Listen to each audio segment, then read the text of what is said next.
الحمد لله رب العالمين والعاقبة للمتقين والصلاة والسلام على أفضل الرسل وسيد الأنبياء والمرسلين وعلى آله وأصحابه أجمعين. أما بعد فأعوذ بالله السميع العليم من الشيطان الرجيم. بسم الله الرحمن الرحيم. ربنا إنك من تدخل النار فقد أخزيته وما للظالمين من أنصار. ربنا إننا سمعنا مناديا ينادي للإيمان أن آمنوا بربكم فآمنا. ربنا فاغفر لنا ذنوبنا وكفر عنا سيئاتنا وتوفنا مع الأبرار. ربنا وآتنا ما وعدتنا على رسلك ولا تخزنا يوم القيامة إنك لا تخلف الميعاد.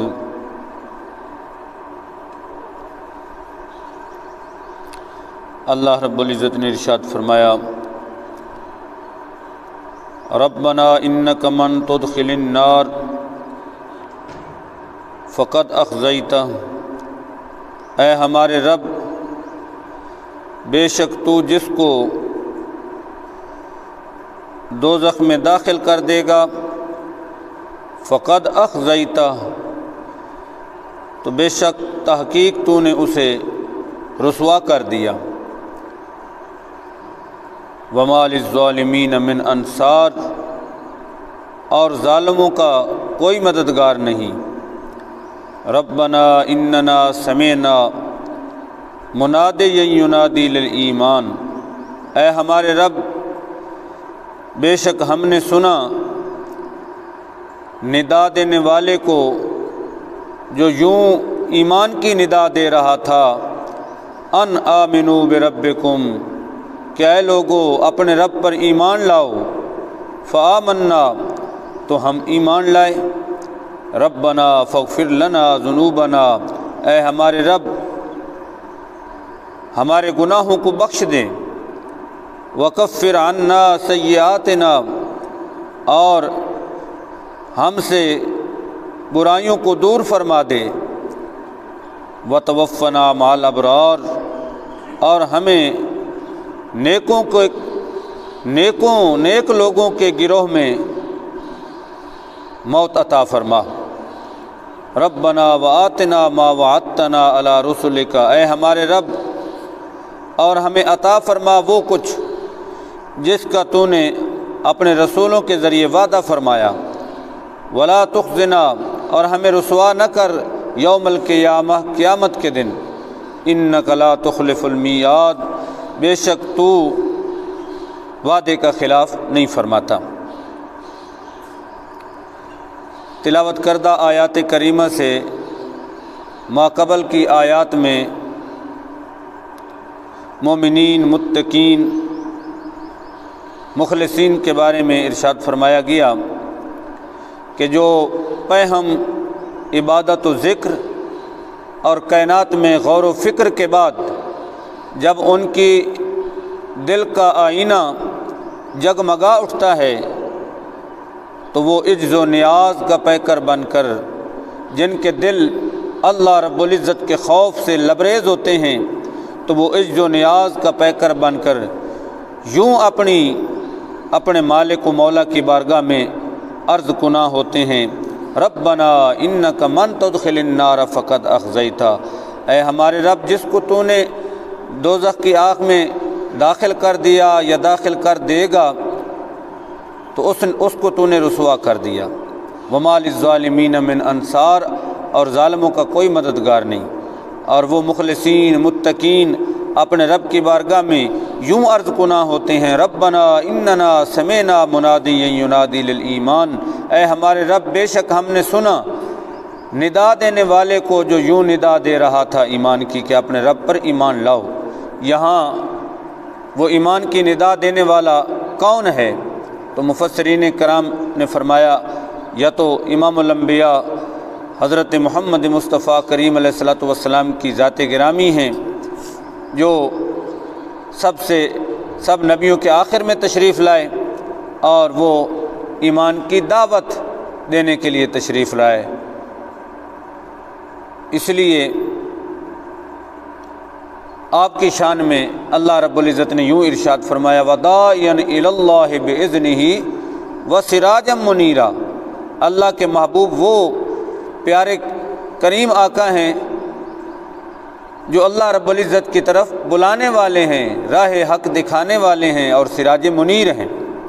تو یہاں منادی سے مراد حضور سید عالم صلی اللہ علیہ وسلم کی ذات گرامی ہے جو داعی اللہ بن کے تشریف لائے، یا یہاں منادی سے مراد قرآن مجید ہے جو ایمان کی دعوت دینے کے لیے جس کو نبی کریم علیہ الصلوۃ والسلام کی ذات گرامی پر نازل فرمایا گیا۔ بہرحال اے ہمارے پروردگار، ہم نے سنا کسی ندا دینے والے کو جو ایمان کی یوں ندا دے رہا تھا، وہ کون تھے؟ یا تو حضور کی ذات گرامی تھی یا آپ پر نازل ہونے والا قرآن مجید تھا جس نے یوں ایمان کی ندا دی کہ اے اللہ کے بندو ان آمنوا بربکم، اپنے رب پر ایمان لاؤ۔ تو وہ اللہ والے کہتے ہیں ہم نے سر تسلیم خم کر دیا، فآمنا، ہم تو ایمان لائے۔ اور اپنی زبانوں سے وہ یوں عرض کنا ہے ربنا، حالانکہ وہ اللہ کے برگزیدہ نیک بندے ہیں، لیکن پھر بھی عجز و نیاز کا پیکر بن کر جن کے دل اللہ کے خوف سے لبریز ہیں وہ یوں عرض کرتے ہیں ربنا فاغفر لنا۔ وہ آکڑ نہیں کرتے کہ ہم تو بڑے تہجد گزار ہیں، ہم تو بڑے ریاضتیں کرنے والے، مجاہدے کرنے والے، ہم تو صدقے خیرات کرنے والے، نیکی کی راہ دکھانے والے، تبلیغیں کرنے والے ہیں، بلکہ وہ اپنے مالک و مولا کی بارگاہ میں یوں عرض کنا ہوتے ہیں ربنا فاغفر لنا ذنوبنا، اے اللہ ہمارے گناہوں کو معاف فرما دے، وکفر عنا سیئاتنا، اور ہم سے برائیوں کو دور کر دے، اور یہ دعا کرتے ہیں وتوفنا مع الابرار، ہمیں نیکوں کے گروہ میں موت عطا فرما۔ تو یہ بڑے پیارے کلمات ہیں اور ہمیں نیکوں کی سنگت اختیار کرنے کی ترغیب دی گئی ان الفاظ میں کہ ایک مومن مسلمان کو یہ چاہیے کہ وہ اپنی زندگی میں یوں ہر وقت دعا کرتا رہے اے میرے مولا جئیں تو تیرے نیک بندوں کے ساتھ، اور ہمیں موت آئے تو تیرے۔ دوسرے مقام پر ارشاد فرمایا یا ایھا الذین آمنوا اتقوا اللہ وکونوا مع الصادقین، اے ایمان والو اللہ سے ڈرو اور سچوں کے ساتھ ہو جاؤ، حق کا دامن تھامنے والے، حق کی صدا دینے والے جو لوگ ہیں ان سچے لوگوں کے ساتھ ہو جاؤ۔ تو اللہ رب العزت نے ہمیں ترغیب دی ہے اس بات کی کہ دنیا میں جب تک جئیں، اس جسم میں جب تک سانس باقی ہے، روح اور جسم کا تعلق قائم ہے، تو اپنے مالک و مولا کی بارگاہ میں یوں دعا کرتے رہیں وتوفنا مع الابرار، اے اللہ ہم جئیں تو تیرے نیک بندوں کے ساتھ۔ تو یہ بہت نیک بندوں کی سنگت ایک مومن مسلمان کے لیے بہت بڑی سعادت ہے، جس کا ہمیں حکم بھی دیا گیا یا ایھا الذین آمنوا اتقوا اللہ وکونوا مع الصادقین، اے ایمان والو اللہ سے ڈرو اور سچے لوگوں کے ساتھ ہو جاؤ۔ صحابہ کرام رضوان اللہ تعالی علیہم اجمعین جو عرب کے بادیہ نشین تھے، جنہیں کوئی جانتا ہی نہیں تھا، لیکن محبوب کریم علیہ الصلوۃ والسلام کی سنگت نصیب ہو گئی تو پھر فرش کی پستیوں سے اٹھا کر عرش کی بلندیوں پر انہیں پہنچا دیا گیا۔ انہیں وہ کمال ملا، وہ عظمت ملی، وہ شان ملی کہ قرآن نے جا بجا ان کی عظمت و شانوں کو بیان فرمایا رضی اللہ عنہم ورضوا عنہ، اللہ ان سے راضی ہو گیا، وہ رب کی رضا پر راضی ہو گئے۔ اور دوسرے مقام پر ارشاد فرمایا اولئک الذین امتحن اللہ قلوبہم للتقوی، محبوب کریم علیہ الصلوۃ والسلام کی سنگت صحبت میں بیٹھنے والے یہ عظیم صحابہ، یہ وہ کریم ہستیاں ہیں جن کا اللہ رب العزت نے تقوی میں امتحان لے لیا۔ تو یہ بلندی کیسے نصیب ہوئی؟ یہ اللہ رب العزت کے پیارے محبوب کی صحبت اور سنگت اختیار کرنے کے بعد نصیب ہوئی۔ اور یہی وجہ ہے کہ جب اللہ کا محبوب بندہ، برگزیدہ بندہ دنیا سے روانہ ہونے لگتا ہے تو اس کے کانوں میں ندا کیا آتی ہے؟ یا ایتھا النفس المطمئنہ، اے اطمینان والی جان، ارجعی الی ربک راضیۃ مرضیہ، تو واپس لوٹ آ اپنے رب کی بارگاہ میں اس طرح کہ وہ تجھ پر راضی ہو اور تو اس پر راضی ہو۔ ارجعی الی ربک راضیۃ مرضیہ فادخلی فی عبادی، اور اللہ رب العزت اس وقت اپنے نیک اور مقرب بندے سے ارشاد فرماتا ہے فادخلی فی عبادی، اے میرے مقرب بندے، اے میرے مخصوص بندے، میرے خاص بندوں میں داخل ہو جا، فادخلی فی عبادی وادخلی جنتی، اور میری جنت میں داخل ہو جا۔ تو یہ مجدہ جاں فضا ان لوگوں کو سنایا جاتا ہے جو اللہ کے محبوب اور مقرب لوگ ہوتے ہیں، اور جب وہ دنیا سے ان کا سفر آخرت قریب آنے لگتا ہے تو یہ ندا ان کے کانوں میں دی جاتی ہے۔ تو اس سے پتہ فادخلی فی عبادی، میرے مخصوص بندوں میں داخل ہو جا، تو پتہ چلا کہ اس دنیا میں بھی مخصوص بندوں، اللہ کے برگزیدہ بندوں کی سنگت یہ کامیابی کی ضمانت ہے۔ اور دعا کریں کہ جب دنیا سے روانہ ہوں اور ہماری یہ روح اور تعلق کا جب جسم کا جب تعلق ٹوٹے تو پھر اگلا جو ہے ہمارا میدان وہ بھی ان کی سنگت کے ساتھ ہمیں اللہ کے نیک بندوں کی سنگت نصیب ہو جائے۔ تو دنیا و آخرت میں اللہ کے محبوب اور پیاروں کی سنگت کی ہر وقت دعا کرتے رہنا چاہیے اور ان کی معیت کی۔ کنز العمال کی حدیث ہے، حضرت ابو ہریرہ رضی اللہ تعالی عنہ راوی ہیں اس حدیث کے، فرماتے ہیں رسول اللہ صلی اللہ علیہ وسلم نے ارشاد فرمایا کہ اپنے مردوں کو نیک لوگوں کے ساتھ دفن کرو، اپنے مردوں کو نیک لوگوں کے قرب میں دفن کرو۔ کیوں؟ وجہ کیا ہے؟ فرمایا اس لیے کہ جس طرح زندہ بندہ اپنے برے پڑوسی سے اذیت پاتا ہے، تکلیف پاتا ہے، پریشان ہوتا ہے، اسی طرح مردہ اپنے برے پڑوسی سے اسی طرح تکلیف پاتا ہے۔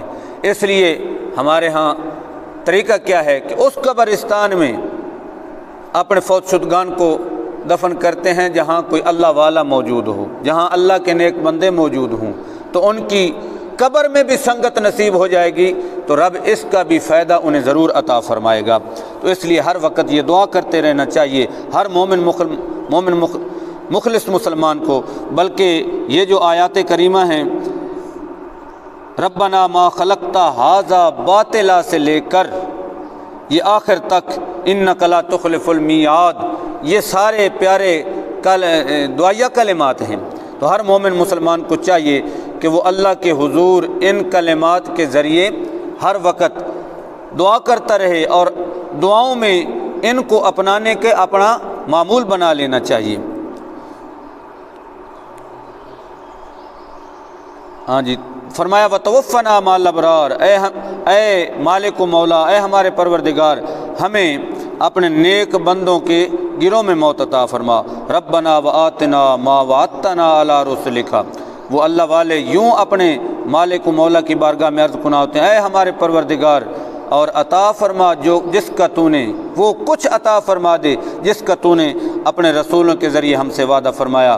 ولا تخزنا، ہمیں رسوا نہ کر یوم القیامہ، قیامت کے دن، انک لا تخلف المیعاد، بے شک تیری شان کیا ہے؟ تیری شان یہ ہے کہ تو وعدے کا خلاف نہیں فرماتا۔ تو اللہ تعالی ہمیں ایسی دعائیں سیکھنے اور اپنے رب کی بارگاہ میں ہر وقت عرض کنا انہی کلمات کے ساتھ رہنے کی توفیق عنایت فرمائے۔